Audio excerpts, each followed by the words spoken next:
Light Rock 105, Robin in for Vic here. Recent survey.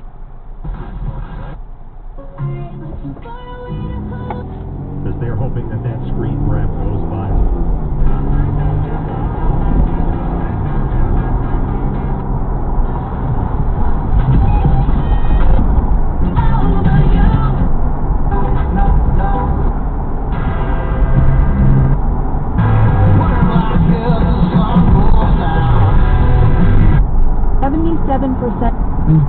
Nobody's really been held accountable. I think they will be, but so far they haven't. But Sean, one of the things, and we've talked about this so much over the past year when you were writing this, and obviously, I've been with you for 15 years, so I've seen, you're a student of history, you love history, and I think, this book, like when you said, I think I'm going to write this, and oh dear Lord, because, I know how hard conservative victory was for you in 2010 and all that we went through to get that message. I don't like writing, and everyone's going to say, you're doing it for money. No, I'm doing it. You know why I did this, Linda, and you know why. And why I had all these people that I asked to research this, and I mean, I wanted to really make it comprehensive. Well, I'm laid out in this book what is at stake. I have laid out exactly what is on the line in 141 days. And I'll tell you right now, and I'll predict here and now, if Donald J. Trump does not win this election, guaranteed, this country will be unrecognizable for our kids and grandkids. It's a done deal. That is poignant. That is true. This is a very scary time. We are having people call in. I'm seeing it all over social media. People that have called themselves hard left for years, and they're talking about, we don't even recognize our own party. We can't even, what is this autonomous zone? It's like, who do you call when there is no police officer to come to you? What we all saw that happened in Minneapolis was heartbreaking and terrifying and just so destructive to your soul, to everybody who watched it. But then it became a movement that was already planned by a group called Antifa that was taking over the group of protesters that were doing it for the right reasons, and we lost ourselves in the message of it all. And it's like we should be unifying over this, looking for solutions, but they're excusing it. They're allowing it to continue. Right, 100%. They are, honestly, I'm warned about Obama and his radical background and his agenda. He seems like a moderate compared to what's being discussed now. And on every issue, Joe Biden, I'll cave on that, I'm really with you on here. And we all know that Joe is not exactly a guy with a fastball, if he ever had one. Yeah, and honestly, too, I think, I saw a really interesting tweet by Colonel Allen West this weekend, and he's in our prayers because he just had a horrible motorcycle accident and is going through a lot right now, but putting that aside, he tweeted out and he says, listen, he's like, I'm an African-American, I served in my military. He's like, but, just because you tear down statues, you don't erase history. History is what it is. We have to learn from it. And that dovetails exactly into what we're talking about with your book. We're looking through the prism of history. We're looking through all that has happened through our American history. And this Father's Day, when people are sitting down with their families, because that's what happens on Father's Day, just like we talked about on Mother's Day, just like we talked about with anniversaries, birthdays, weddings, where the family gets together. This Father's Day, we can take a look at your book and say, okay, this is how we got here, this is how we stay here, this is how we keep America great, and this is how we build upon our mistakes, we learn from them, and we find solutions. Your book is about harkening back, looking from, and learning from history. Erasing history does not help us to learn from the mistakes that we made. And this book is an opportunity for fathers and sons and daughters and families to get together, on Father's Day when you're sitting around the table and you're looking at Live Free or Die, this great book that you've written and you've taken the time to do.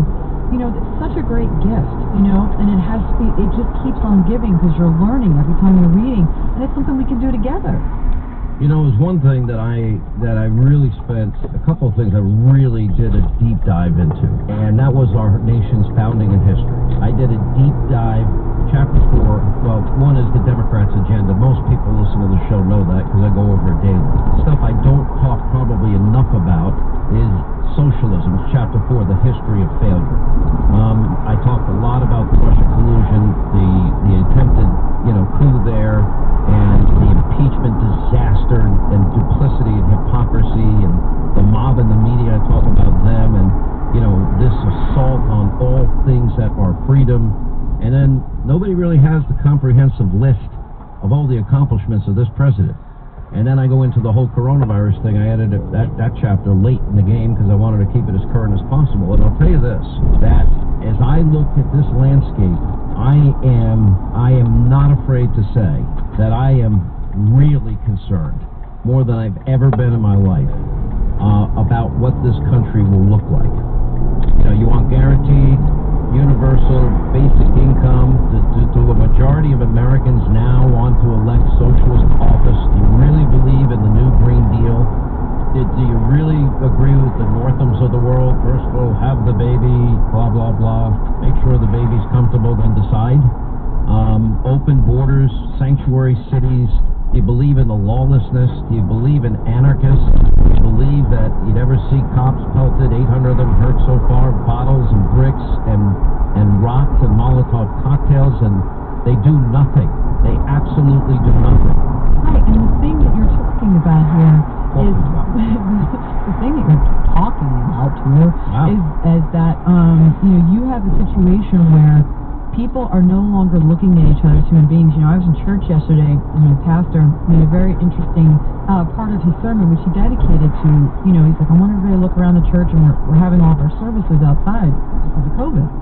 And he's like, I want everybody to look around the church right now, and I want you to understand that a lot of you are going to do things that irritate each other. Maybe you don't like this one, or this one watches this channel, and this one... By the way, is he talking directly to you? Because everything I do irritates you.